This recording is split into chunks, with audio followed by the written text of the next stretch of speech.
Je crois qu'on sortira jamais de cette pièce où on était le 7 janvier, même si on continue de vivre et qu'on continue à faire le journal, à faire plein de choses. Je pense qu'on sera toujours un peu dedans, voilà.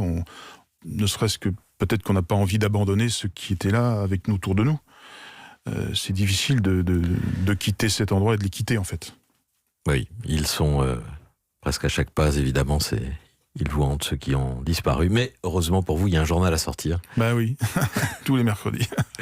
Vous avez une chance, Rhys, c'est d'avoir donc vos camarades vivants autour de vous, Charb, Cabu, Tinius, Marie, Honoré, Wolinski, dont vous parlez avec beaucoup d'admiration et de tendresse. Vous ne les avez pas vus morts.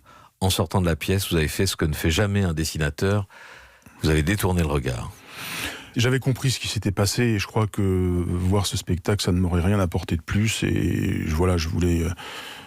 La mort, c'est un moment d'intimité. J'aurais jamais dû être là, à leur côté, pour leurs derniers instants. Et j'avais presque l'impression de violer une intimité, quoi. Donc je les ai pas regardés parce que pour préserver cette intimité-là. C'était l'ultime intimité, l'ultime geste de respect qu'on pouvait avoir pour eux.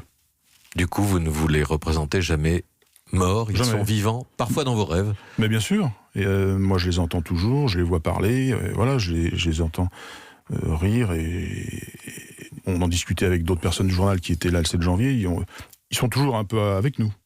Vous racontez aussi quand le tueur est entré, cette 1 ou 2 secondes d'hésitation, comme quand, enfant, vous poussez au bord du plongeoir à la piscine, vous ne vouliez pas sauter, là vous avez plongé. Bah oui, le temps a été suspendu pendant une seconde et demie. Il s'est figé devant nous. Je pense que lui-même a été étonné de découvrir qu'il y avait autant de gens dans la pièce. Et pendant ce laps de temps très court, je me suis demandé qu'est-ce que je devais faire. Et puis, je me suis jeté au sol, mais le temps a été suspendu, quoi, pendant une seconde et demie.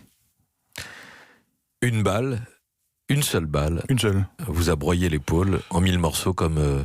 Vous a dit un médecin, comme on casse une assiette par terre. Vous avez retenu votre respiration, vous avez fait le mort. Et les tueurs vous ont cru mort, ils ont inspecté la pièce. C'est ce qu'un témoin m'a dit par la suite, qu'évidemment il voyait les pieds des tueurs qui passaient de victime en victime pour vérifier qu'elles étaient toutes sans vie, on va dire. Donc voilà, on essaye de ressembler à un objet, on essaye de ne plus être vivant, enfin, puisque c'est ce qu'ils veulent, de leur donner l'illusion qu'on n'est plus parmi les vivants. On se transforme en objet, voilà, en espérant que cela satisfasse leur désir meurtrier et qu'ils disparaissent.